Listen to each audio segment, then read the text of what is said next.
DP&L's got you covered. Largest crowd of the season on hand here at the Nutter Center tonight, Mark Best. Almost 10,000 making it in tonight. Well, and it's nice to see the Nutter Center filled up. It's been a few years since we've seen this kind of environment, so to speak, here in the Nutter Center. And yeah, the Raiders doing a nice job of drawing from that crowd, getting the crowd involved. And we'll see one of the plays here just a couple moments ago that really got the crowd off their feet. Andre Hudson going high for the lob. Jason Richardson going big time. Andre Hudson, the Trotwood native, with the big time finish. Some 50 family and friends of Andre Hudson's in attendance here tonight. He was scouring the area for tickets earlier today, we were told. His teammate, A.J. Granger, beat him, though. Some 100 of his family and friends from Findlay are on hand here tonight.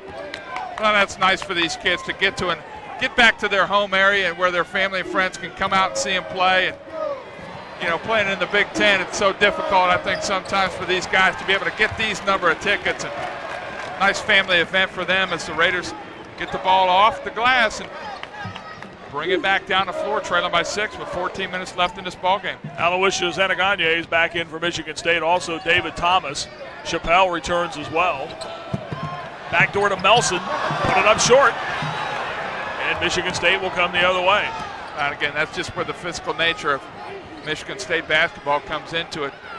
No foul there, just a lot of body and a lot of contact. You've got to be able to go strong and finish. Chappelle out high, scores.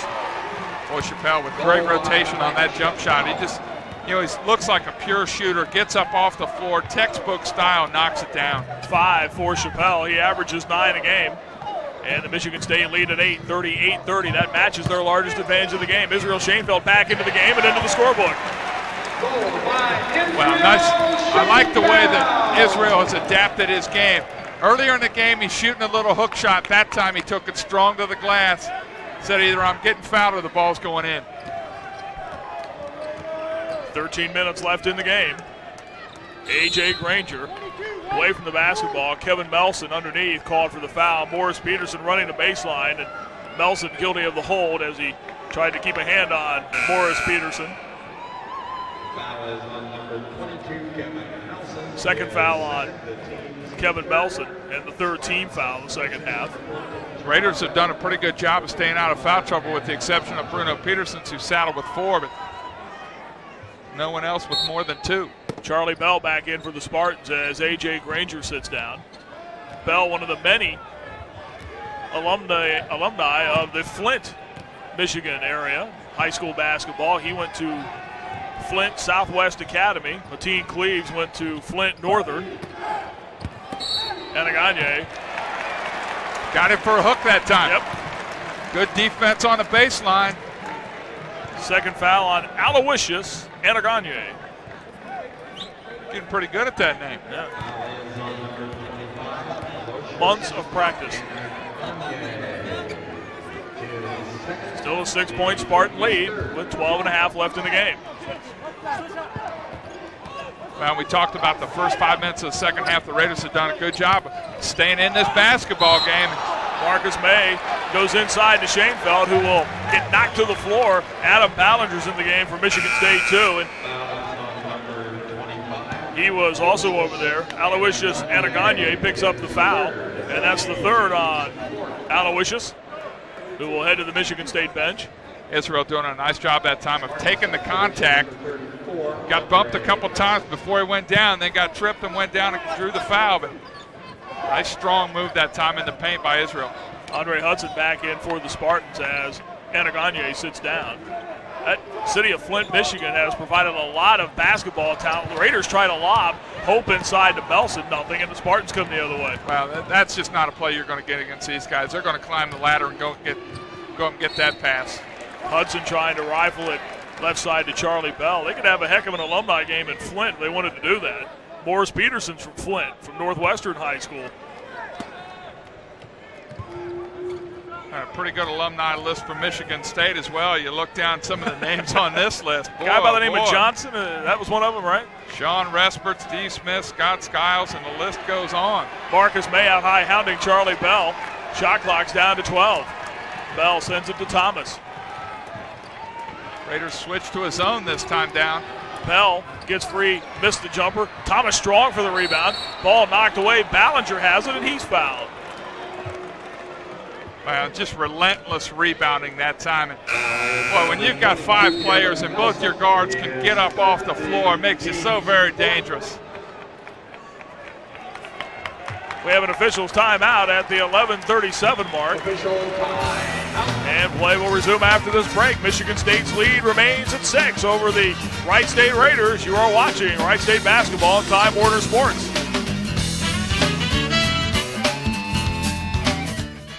Can we talk about birth control for a second?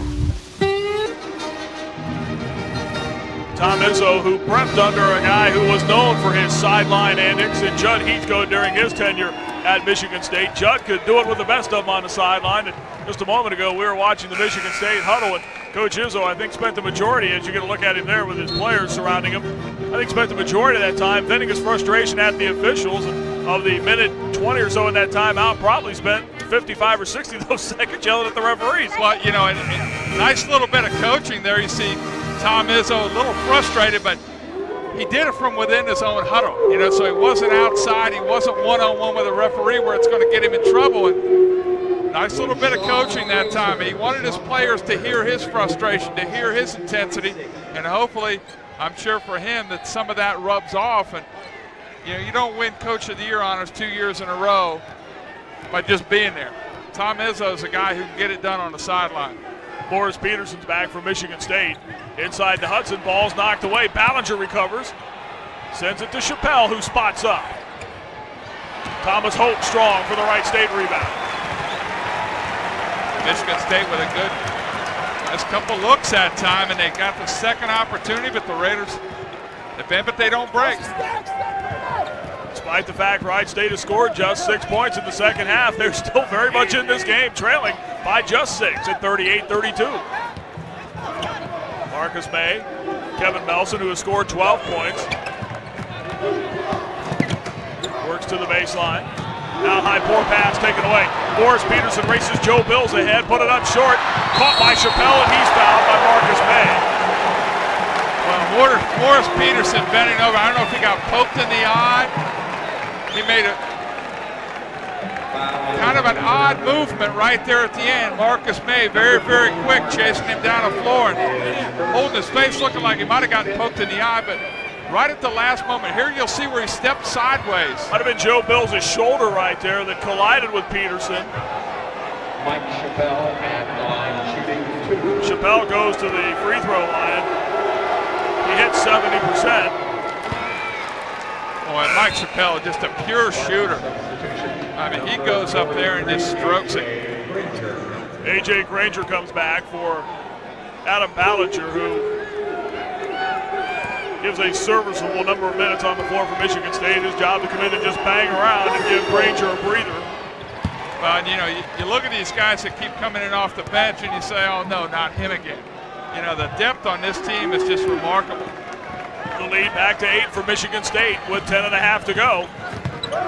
Joe Bills.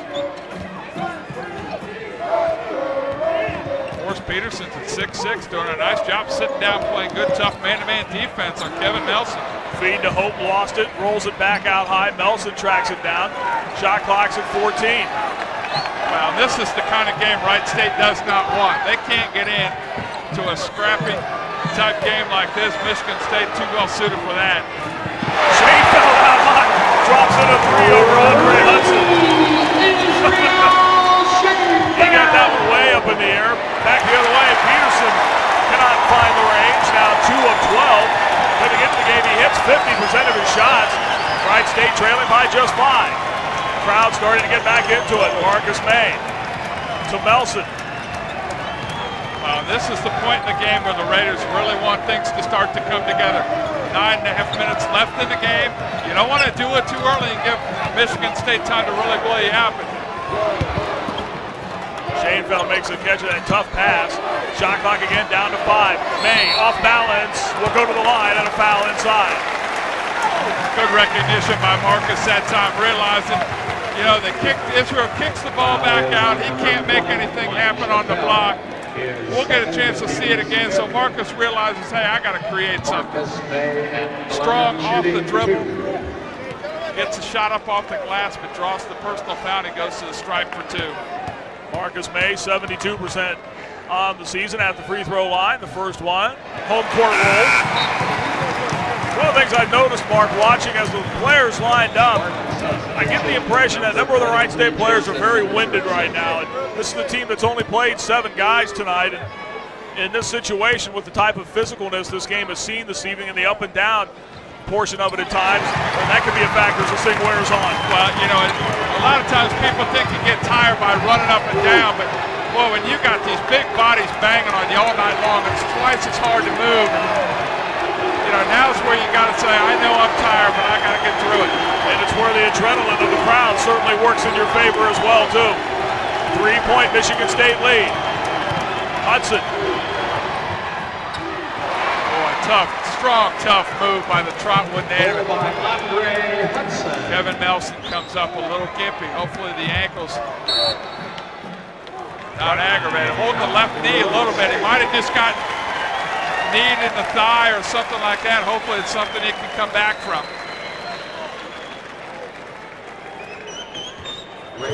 Melson went right to the Wright State bench, and trainer Tony Ortiz, and they're going to work on Melson. In fact, they're going to take him right to the locker room. As you see Melson leaving the floor right now. Hopefully Kevin can get stretched out, heal up a little bit, and get back in this ball game, because the Raiders simply have to have him on the floor. His athleticism, his desire, and his confidence. I mean, they feel like, hey, if there's a guy on our team who can play with these guys, it's Kevin Melson. When he's not on the floor, that calming influence just kind of goes away. We saw it earlier in the season. Boy, you cannot afford to have Kevin Melson off the floor for too long. And what you lose, certainly with Melson out of the game right now, is the one bona fide guy you know that can get a bucket for you if you needed it. Well, and I'm sure Tom Izzo is telling his guys, hey, you know, Kevin Melson's hurt. You know, let's not let our heart bleed for him. Let's go out and let's bury him, because he's the guy that's caused us a lot of trouble tonight. He's off the floor. Let's go out and let's see if we can't build this lead. He's replaced by Lewis Holmes, his first appearance of the night. May kicks it deep corner. Granger blocked the shot by Hope, and Hope fouls Morris Peterson. Boy, Granger got way in the air. And again, you know, just the quickness and the closing on the shooter that time. A.J. Granger came from probably 10 or 12 feet away and he was there in Lewis Holmes' face like that. I mean, it's just the quickness and the leaping ability of these guys is just unbelievable. Hudson over to Richardson. They give it back to Peterson. Back to Hudson with it. Raiders double down. Again, back to Hudson. He finds Richardson. And Thomas Hope the rebound. Jason Richardson really struggling. Getting great looks at the basket. It's not getting the ball to fall. 5-point Michigan State lead with 7:55 left in the game at 42-37. Lewis Holmes, Thomas Hope. Raiders trailed by 6 at the break. May with a 3. Well, that time, Marcus May lulled Jason Richardson to sleep, and he never even got up off his feet. 2-point game now. Charlie Bell with it for Michigan State. The one impressive thing about the Spartans, after a made bucket or a miss, here's Granger putting back the miss by Charlie Bell. The impressive thing is the way they get the ball back down the floor almost immediately. Well, and they move the ball like there's nobody on the floor but them. You know, the good crisp passes. Lead at 4 for Michigan State. After a bucket, it is back down the floor in an absolute heartbeat. You have no time to congratulate yourself. Bills gets congratulations from the fans by sticking the 2-point shot. Wow, that's big right there for Joe Bills. The ball already back down in the attack zone. Joe with 5 points on the night, but boy, not a more important shot right there with Kevin Melson out of the game. 6 minutes, 45 seconds left, and the crowd erupts. 2-point game once again. Granger, Peterson, still can't find the range. Shane found the rebound and a foul. A.J. Granger going over the back that time, battling for the rebound, is hit with a foul. changes for Michigan State, but prior to that, an official's timeout. Listen to this crowd. The timeout comes with 6:38 left, and Michigan State's lead at a bucket over Wright State. You are watching exciting Wright State Raider